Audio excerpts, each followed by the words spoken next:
Dan memang saya waktu SMP itu tidak ada hari tanpa tidak latihan. Pagi sore. Sehingga sekolah itu kadang menjadi suatu tidak begitu fokus kan. Karena waktu masih kelas 1 kan ada masuk sore itu. Waktu masuk sore ada juga yang manggil, kita cabut namanya. Jadi, sering itu. Setelah sholat subuh, ketika libur sorenya, saya tuh latihan. Sambil bola ada satu perajut ya namanya. Ya ada 20, 10, saya bawa perajut, saya bawa kul, saya bawa patok, saya latihan lapangan sendiri. Masih subuh jam 5, saya latihan. Itu atmosfer ya namanya. Ya perubahan-perubahan itu saya lakukan karena saya ingin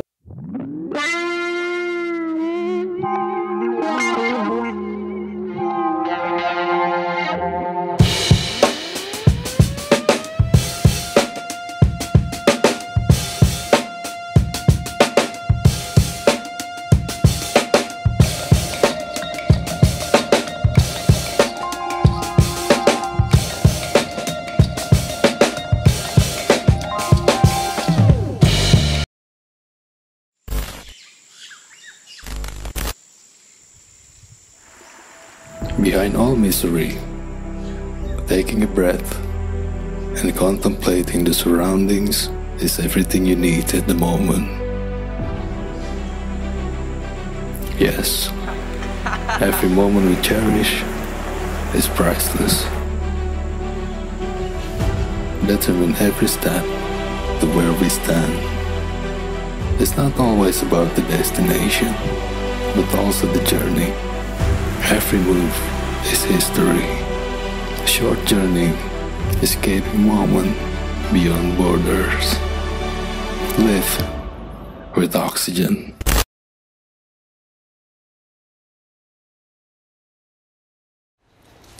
Halo Sobat Gan, salam pembinaan. Kali ini kita kedatangan tamu yang cukup dikenal, mantan pemain nasional di era 90-an dan pernah juga melatih timnas pada awal 2010 dulu. Nanti kita akan banyak mengupas dalam diskusi kita. Dan kali ini Gan Channel disupport dan bekerja sama, kita berkolaborasi dengan Oxygen Denim. Mari kita sambut Coach Neil Maizar. Selamat Bang Neil, saya panggil Bang Neil aja ya. Siap, boleh. Karena secara saya sudah tahu dengan sosok Bang Neil ini, malah kita dulu pernah berinteraksi secara ini waktu saya SMA. Bang Neil waktu itu sudah di timnas, waktu di Padang dulu ya. Oke Bang Neil, mungkin kita ingin mengulas karena channel ini adalah channel yang banyak di follow, diikuti oleh para pembina sepak bola usia muda, SSB, orang tua dan segala macam. Kita ingin tahu nih perjalanan Bang Neil dari Payakumbuh sampai ke Yugoslavia kalau nggak salah, Cekoslovakia dengan Josip Masopust.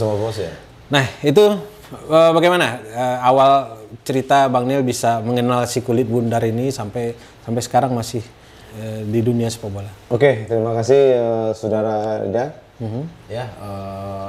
Sebenarnya ini kan perjalanan yang sangat luar biasa. Karena saya memang dari kecil, dari umur SD itu udah suka sepak bola. Jadi ketika ada namanya memotivasi saya itu SMP 1 Payakumbuh menjadi juara Popsi tingkat Sumbar dan dia itu tahun berapa? Tahun 83. Oh, 83. Saya masih SD. Saya masih SD. Dan kakak saya di di teman-teman situ lihat, dan dia menjadi kebanggaan gitu. Kebanggaan buat kota Payakumbuh. Dan saya dari SD itu pengen masuk SMP 1. Cita-cita itu kan. Jadi itu yang memotivasikan saya, tapi kita di klub, saya kan tinggal di Payakumbuh, di kota, di Kelurahan Unang. Ada klub di situ dan saya berlatih setiap hari dan saya menjadi pemain termuda di Persepak Payakumbuh.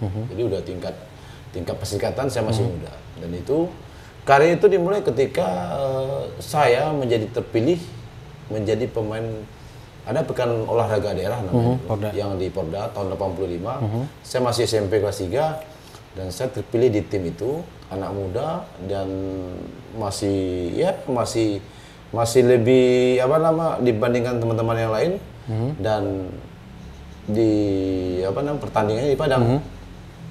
Pertandingan di Padang, dan setelah pertandingan di Padang ada 2 kali 3 pertandingan, datanglah seorang Pak Ember Lebus ke hotel Uncu ya, ke hotel Internasional Minang dulu di depan Melati ya, Taman Melati. Melati. Datang dan meminta saya untuk mau masuk di klub sepak bola Padang. Itu cita pertamanya. Waktu itu Uncu Ember Lebus masih ke pelatih kepala. Masih pelatih di klub Padang. Di klub Padang. Tapi yang pelatih kepala kalau nggak salah itu Bapak R. Alis. Oh ya, 85 waktu zaman Delvi Adri masih di situ. Iya, Delvi Adri masih di situ ya. Jadi saya masuk ke sana dan beliau minta izin ke manajemen Persepak tim Pordanya Payakumbuh. Nah, disitulah memulai karir saya, sehingga malam itu juga saya pulang ke Payakumbuh. Untuk minta izin. Minta izin ke orang tua karena disuruh paginya masuk lagi ke asrama. Masuk ke tes asrama. Asrama yang di KIP ya? Di BPG yang di Air Tawar ya. Nah, disitulah mulai karir saya untuk menjadi pemain sepak bola yang ke levelnya lebih tinggi. Setelah saya masuk di sana, karena kita kalau masuk di klub itu kan semua biaya ditanggung mereka. Iya. Mulai dari makan, perlengkapan sekolah, sepatu semua ditanggung oleh dinas pendidikan di kota Payakumbuh kan gitu. Di kota Padang. Dan saya sekolah SMA 1. Iya. Nah, setahun di situ ada namanya kejuaraan usia 16 tahun tingkat nasional. Itu tingkat nasional dan kita menjadi juara ketiga tingkat nasional.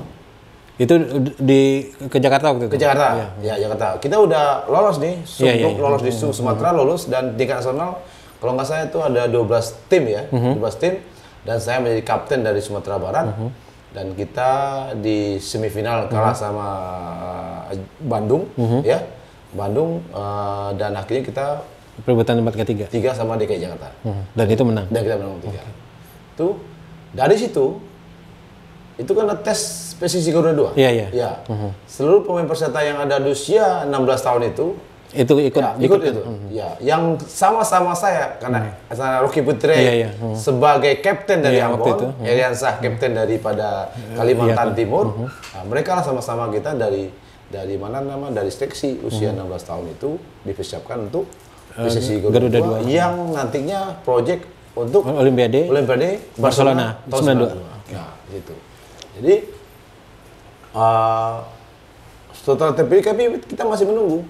Kita menunggu kira 4 bulan, 5 bulan baru ada pengumuman, dan salah satu dari Sumatera Barat yang terpilih hanya saya.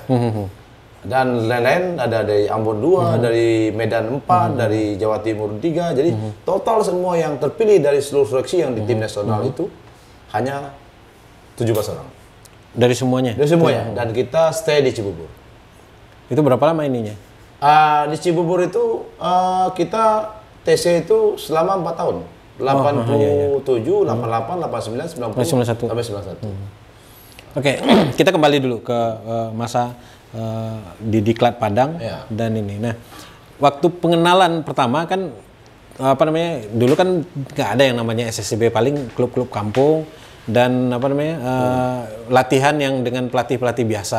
Nah, Bang Nil yang ingat banget yang benar-benar sudah berlatih apakah sebelum Porda ya? Porda 1 Sumatera Barat 85 kalau nggak salah. Nah, itu siapa yang pertama kali mengenalkan? Ya, sebenarnya senior ya. Senior yang ada di Persepak ya. Ya, banyak itu dulu adanya ada KR, ada Purwanto, ada... Itu udah latihan di Poliko ya? Udah Poliko, saya di Poliko. Dan pelatihnya waktu itu Dair namanya. Irnadi Bainal itu yang sempat melatih saya juga Pak saya namanya. Tapi yang sering membawa saya itu Pak Dair. Beliau udah lama. Jadi itu kan kalau nggak salah zaman-zaman itu kan antara Padang dan Payakumbuh ini kalau istilah orang Padang itu basansam kan. Artinya itu selalu bersaing anak Payakumbuh dan anak Padang itu selalu itu. Nah, pengalaman apa yang menarik waktu Bang Nil kan cukup mudah kan waktu itu. Tapi sudah bermain di level senior dengan tim Porda waktu itu. Apa yang menjadi yang informasi yang dapat Bang Nil terima bahwa Bang Nil yang lebih dipilih untuk ini. Ya, kalau dulu kan mungkin saya termasuk anak muda yang dibilangnya bertalenta. Karena saya masih SMP, usaha bisa main di senior, dan saya berlatih tiap hari dan continue. Dan memang saya waktu SMP itu tidak ada hari tanpa tidak latihan. Pagi sore.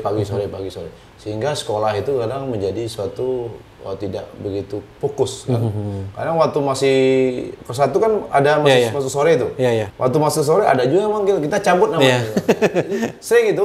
Tapi itulah hasilnya, artinya secara tidak langsung kita diperhatikan oleh para pelatih-pelatih yang ada di Payakumbuh. Sehingga mungkin dibilang nih anak muda nih emang kurang ajar juga nih, latihan terus tanpa dimainkan dari berlatih terus, sehingga mungkin ketika itu dianggap kita bertalenta dan diambil untuk masuk Porda di tingkat. Kalau nggak salah zaman itu adalah masuk diklat setelah eranya Delvi Adri yang juara nasional, PPLP juara nasional, antar diklat juara nasional di Padang.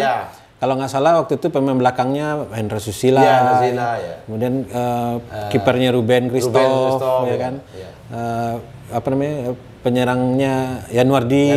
Nah setelah itu eranya, itu saya masuk. Baru Bang Nil masuk. Saya masih ketemu sama Armai. Armai kan masih. Iya, masih muda waktu itu kan. Dia saya masuk itu. Jadi Armai SMA 2 waktu itu. SMA 2. Jadi mungkin yang masuk waktu itu cuma 2 orang aja. Saya sama Hendra M. Hendra M ya. Hendra M di 50 kota, saya di Payakumbuh. Kita sama-sama masuk. Jadi memang waktu itu mungkin kita dianggap bertalenta. Kita nggak diseleksi. Kita cuma dicabut, dilihat dan masukkan ke situ. Ya, ini kan suatu kebanggaan juga buat saya kan, karena saya anak muda yang tidak tahu apa-apa, dipanggil, didatangkan, dan itu kebahagiaan tersendiri. Malah orang tua saya ketika dia melepas saya, dia kaget juga. Oh, kamu ke Padang ya? Iya, saya bilang.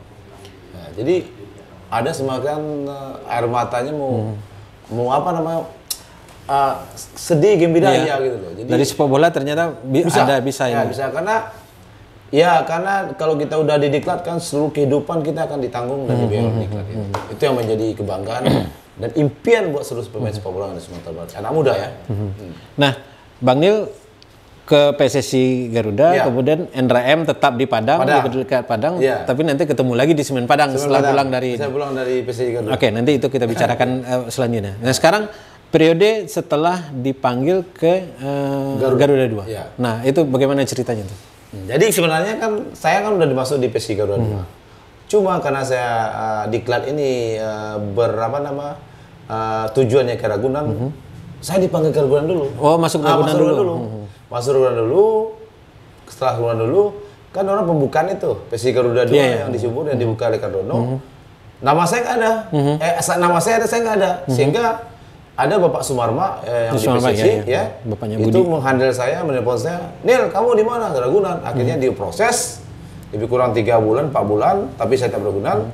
Baru saya pindah ke PSSI Garuda di Februari 88 dan sampai itu Februari 88, 89, 90, 91 saya tetap di sini. Jadi saya lebih kurang selama 4 tahun di Cibubur.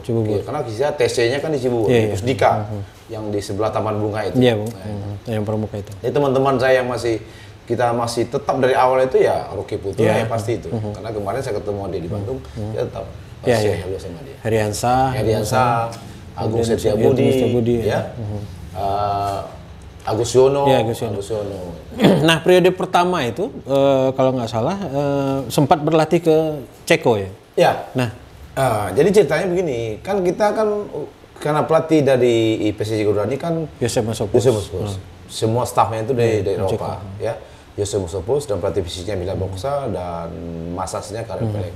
Nah, tim PSSI Garuda ini untuk menambah pengalamannya diberangkatkan untuk dicoba ke Cekoslovakia selama 1,5 bulan. Nah, 1,5 bulan kita di sana, kita ada di beberapa, saya lupa 12 kali pertandingan atau 15 kali pertandingan dengan tim Liga 1, tim Liga 2, bahkan tim Liga 3. Nah, setelah pulang dari Cekoslovakia selama 1,5 bulan, 2 minggu setelah itu kita dipanggil oleh pimpinan Pak Ismet Tair di Cilandak di rumah beliau. Saya, Heriansa, Agus Yono, sama Rocky Putire. Kamu mau ke Eropa lagi nggak?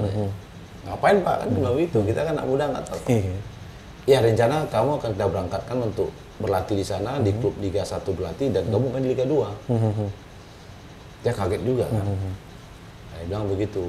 Berdasarkan itulah di bulan Agustus kita berempat ini berangkat ke Cekoslovakia. Itu udah tahun keberapa dari TC Garuda 2? 90 berarti udah tahun ketiga. Tiga ya, oke.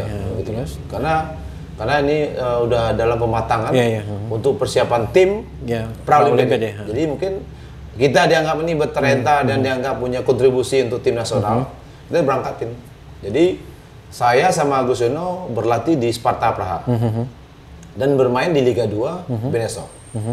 Heriansa sama Ruki Putri dititipkan di Dukla Praha. Dan bermain di Liga 2 di Muntaze namanya. Jadi kita selama 6 bulan itu 6 bulan. Bulan Agustus musim lah ya. Iya, bulan Agustus dan kembali Desember. Sekitar tanggal 20 atau 25 Desember sebelum Natal gitu. Nah, apa yang menarik bagi Bang Nil dengan pengalaman dilatih oleh Yosef Masopus ini? Ya, kalau kita dilatih dengan pelatih yang berkaliber internasional ya, karena Yosef Masopus ini kan pemain terbaik di Piala Eropa tahun 2003 atau berapa saya. Jadi yang terkesan buat saya itu memang semuanya udah ada ukurannya. Kita aja kalau kita mau lari misalnya fisik ya, itu aturan sudah ada. Kita misalnya lari kita di gawang itu di lapang itu tidak boleh kecepatan lebih di 80%. Jadi atur dan putarannya berapa kali dan satu putaran berapa menit. Dia udah ukur itu hebat ya. Dan juga dia punya program yang sangat luar biasa dari hari per hari, Senin, Selasa, Rabu, Kamis sampai Sabtu. Programnya teratur dan tertata dengan bagus sampai menit berapa, warming up-nya berapa, latihan intinya berapa, cooling down-nya berapa, terus denyut nadinya sampai berapa, sampai berapa, ditulis di selembar kertas dan ditaruh, ditempel di depan kamar masing-masing pemain. Itu sangat luar biasa dan kita nggak pernah terima itu. Berarti dia sudah ada ukuran-ukuran latihan-latihan yang membuat kita ada progres. Itu yang luar biasa dari mereka. Jadi itu yang ilmu itu yang Kesnil lihat, Bang Nil lihat bahwa itu yang sangat berguna sampai sekarang dan mereka sudah melakukan itu pada tahun itu. Tahun 90. Ya. Sementara kita masih latihannya. Ya itu saya bilang. Seperti cerita kita tadi bahwa masih ada juga pelatih yang sekarang datang ke lapangan dulu baru naruh coach itu tahun 90. Saya catat dulu. Kalau latihan misalnya kita latihannya speed endurance, dia tahu namanya interval training ya. Latihannya misalnya 10 detik. 10 detik itu berapa kali? Ya habis latihan tuh itu sampai berapa? Kalau sampai 200 dia stop. Tapi belum maksimal ditambah lagi. Udah sampai ke situ tahun 90. Walaupun penghitungannya masih cara manual ya. Itu masih manual ya. Tapi Dr. Milan Box saya ini memang kan dokter dia. Sama dengan kita di Universitas FIK UNJ atau UNA itu ya.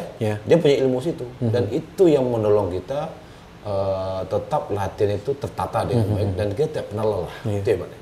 Dan mereka melakukan itu untuk ke semua anak-anak dari usia dini malah. Dan kita Bang Nil waktu itu mendapatkan pada saat usia segitu dan hanya beberapa orang kan.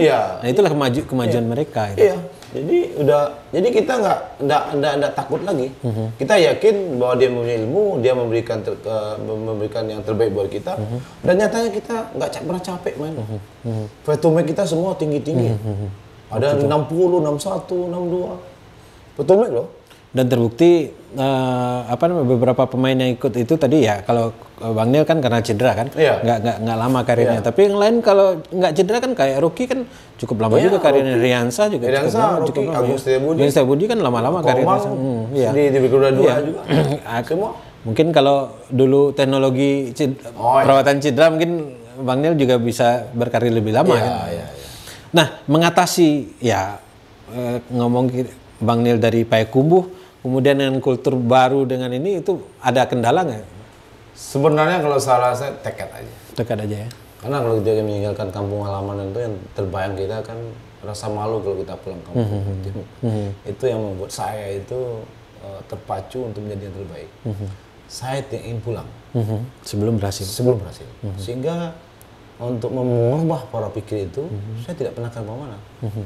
Bahkan ketika setelah sholat subuh, ketika libur sorenya, saya latihan. Sambil bola ada satu perajut ya namanya. Ya ada 20-10, saya bawa rajut, saya bawa kut, saya bawa patok, saya latihan lapangan sendiri. Masih subuh jam 5, saya latihan. Itu atmosfer ya namanya. Ya perubahan-perubahan itu saya lakukan karena saya ingin gagal. Teman saya menemani itu Rocky Putira, tanya sama Rocky. Waktu itu sama dengan Rocky yang 6 bulan itu sama Rocky di sana? Iya. Di Ceko sama. Kita kan sama Rocky Ceko. Rocky, Agus Yono, Hediansa, saya. 6 bulan. Di Eropa itu yang paling pasti adalah kita menjadi lebih tegar. Kita menjadi lebih profesional. Dan mindset kita berubah bahwa orang itu memang kalau ingin menjadi pemain sepak bola terbaik, cara hidupnya begini. Disiplin, profesional, menghargai diri sendiri, ada motivasi. Jadi memang itu yang merubah kita menjadi manusia yang ngerti dengan sepak bola sebenarnya. Itu yang Cekoslovakia. Jadi menghilangkan rasa kangen rumah, ini segala macam, dan itu yang harus dibangun. Iyalah, kan saya masih muda, usia 20. Saya satu kali hanya bertulisan. Waktu itu belum ada SMS. Saya satu kali kirim surat sama orang tua dan dibalas satu kali. Saya baca, pas surat itu datang air mata saya keluar. Satu kali aja, nggak ada sempat saya 2 kali. Dan itu suratnya masih saya simpan sampai hari ini kalau nggak salah saya. Berapa lama itu? Berapa lama, ya. Jadi itu orang tua. Jadi memang rindu itu sangat luar biasa ketika itu. Tapi disitulah kita jadi manusia. Kalau kita menjadi semua manusia yang hebat, yang ingin keluar dari zona aman, memang harus kita keluar dan berjuang untuk diri sendiri. Gitu. Nah oke, itu sampai akhir 90 ya? Itu saya ke Eropa itu Agustus 90 sampai Desember 90. Nah setelah itu kan masuk fase untuk persiapan Praolimpiade. Nah itu kalau nggak salah itu masuk tambahan-tambahan pemain dari Galatama, masuklah Agung Setiabudi, masuklah Ristianto Raharjo, masuklah. Bukan, jadi gini, jadi tahun 90 itu karena kita persiapan Piala Paralimpiade 91, kita kan subgrup B kalau salah, 3B lawan Hong Kong, Cina TP sama Jepang. Mainnya di 10 November. di Gelora 10 November. Surabaya. Karena kita pemain muda-muda ini butuh tambahan dari pemain luar untuk ke level yang di high level, maka beberapa pemain di Galatama, yang dulu Galatama namanya, itu diambil. Kalau kiper Ristianto Raharjo, Aji Santoso, Ansari Lubis, yang umurnya pas ya? Pas. Kasar tadi, Puji Gunawan dan si Hartono yang dari apa? Ada di dari bukan itu ya? Persebaya. Persebaya dan Rasito Hamzah yang dari Kaltim. Jadi pemain-pemain muda yang masih usianya di bawah 23 waktu itu kan under 23 dikumpulin dan itulah menjadi tim Olimpiade dan kita itu uji coba di beberapa negara dan TC juga di beberapa negara. Kita uji coba sama Thailand, kita sama Singapura, kita pergi coba ke TC ke Korea, ya di Korea kita sering.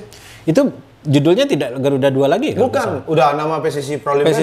Dan pelatihnya udah beda juga ya? Beda Bukannya Pak Yusuf lagi. Pelatihnya Bang Iswadi Idris. Oh, Iswadi. Pelatihnya Bang Iswadi Idris, asistennya Pak Sulekan, pelatih goalkeepernya Yudo Haryanto, pelatih strikernya Risdianto, dan Bang Roni Patesan di belakang.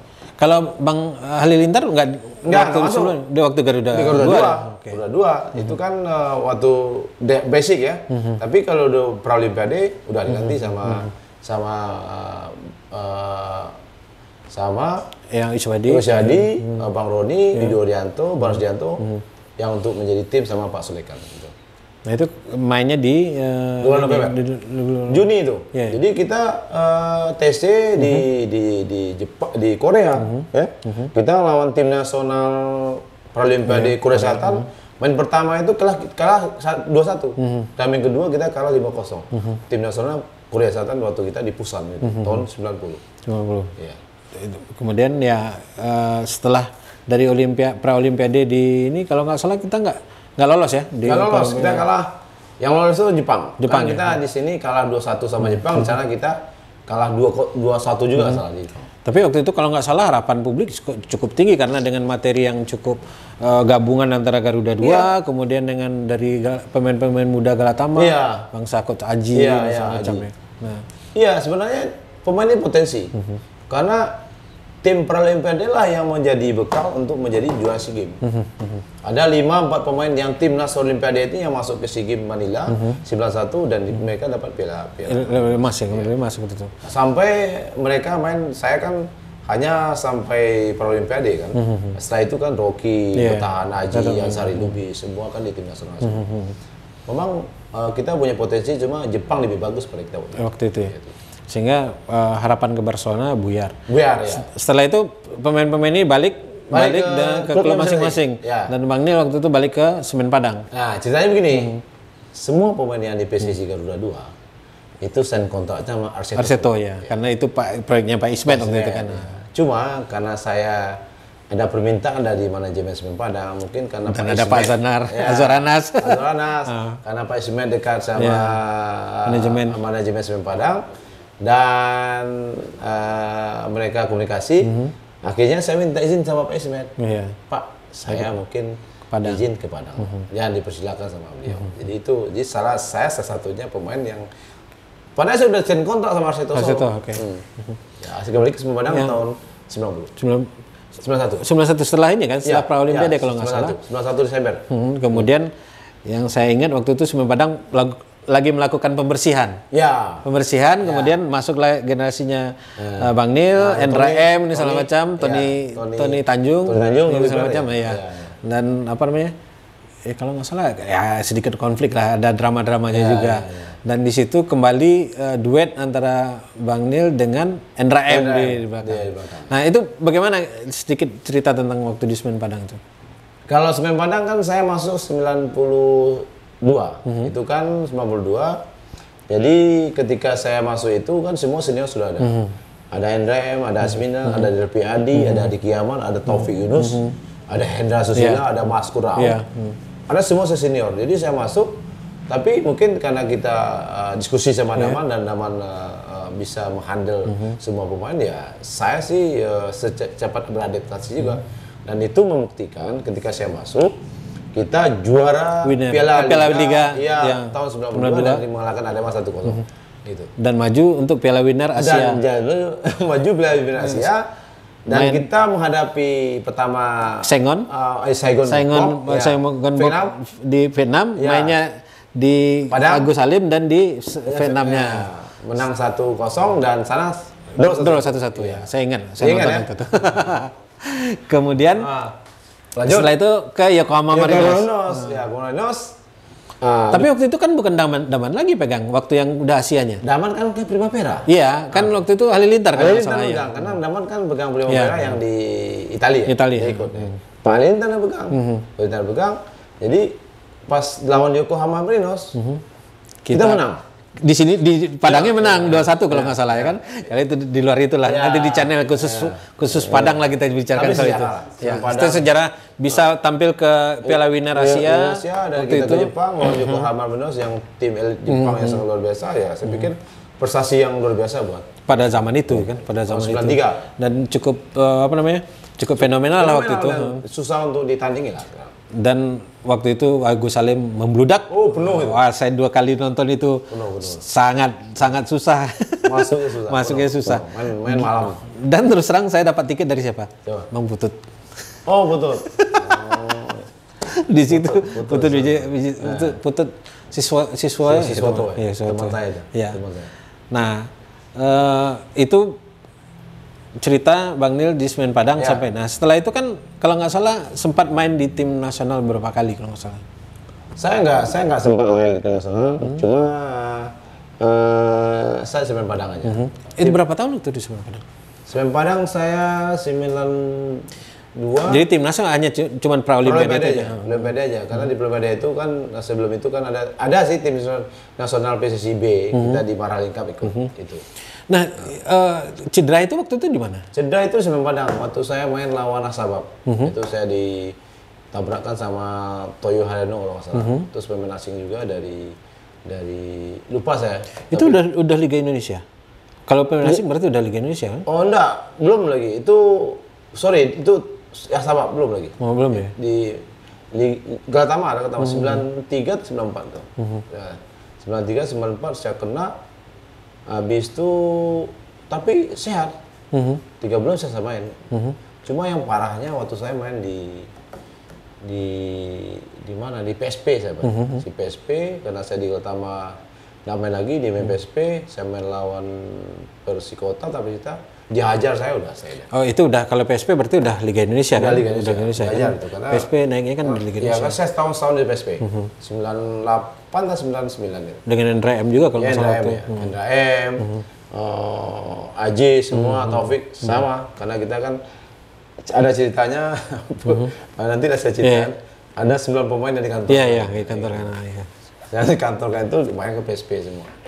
Nah, dari cerita perjalanan Bang Nil dari awal dari anak Payakumbuh lah, anak Poliko, kemudian sampai bermain ke Cekoslovakia, kemudian sampai bermain di timnas.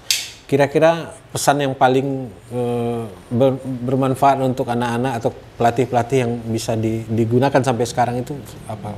Yang pertama adalah kekuatan tekad. Jadi kalau kita ingin menjadi pemain yang hebat itu harus ada kekuatan tekad di hati. Apa yang kita inginkan di hidup kita di sepak bola itu penting. Yang kedua, ada kemauan dan kerja keras. Tanpa mengenal lelah, tanpa berkeluh kesah, tanpa tanpa menyalahkan orang lain itu penting. Yang ketiga adalah dekat dengan Allah. Jadi saya itu ketika SD sampai hari ini sholat itu tidak pernah tinggalan. Karena keputusan semua kehidupan kita itu bukan kita yang memutuskan, Allah yang memutuskan. Tapi masa depan tuh kita yang bikin. Itu penting. Jadi yang membuat masa depan seorang pemain sepak bola, apakah dari SSB yang di umur 8 tahun, 10 tahun, 12 tahun, tidak bisa seorang pelatih. Yang membuat masa depan ada dari diri dia sendiri, apa yang diinginkan dalam kehidupan dia. Itu yang penting. Nah, jadi saya pikir keinginan saya itu aja. Saya ingin menjadi pemain terbaik di sepak bola, saya ingin menjadi pemain nasional, saya ingin di high level, saya ingin di Payakumbuh. Dan itu tekad yang sangat bulan dan apapun saya lakukan. Latihan hujan, saya hajar, latihan di panas, saya hajar. Tidak pernah mengeluh. Apapun kita makan. Yang penting tujuan kita. Dimainkan, tidak dimainkan juga saya hajar. Itu penting. Jadi tidak pernah mengeluh sehingga ketika kita tidak tahu keinginan kita, kita tidak bisa jadi apa-apa. Gak mencapai apapun yang bisa. Kalau kita melatih SSB, misalnya anak sekarang yang melatih SSB, dia mau ingin apa, seperti apa? Hanya untuk main-main aja, ya udah habis mereka. Tapi kalau ada dia tujuannya yang lebih tinggi, pasti itu akan mengantarkan dia di langkah demi langkah apa yang diinginkan dia. Itu dia kunci. Oke, Sobat Gan, demikian bincang-bincang kita dengan Bang Nil Maizar, pemain yang pernah bermain di Praolimpiade tahun 91. Praolimpiade Barcelona. Kita akan kupas di segmen berikutnya. Jangan kemana-mana, tetap pantengin channel GAN yang bekerja sama dengan Oksigen Denim. Kita akan bahas tentang karir kepelatihan Coach Nil berikutnya. Salam pembinaan.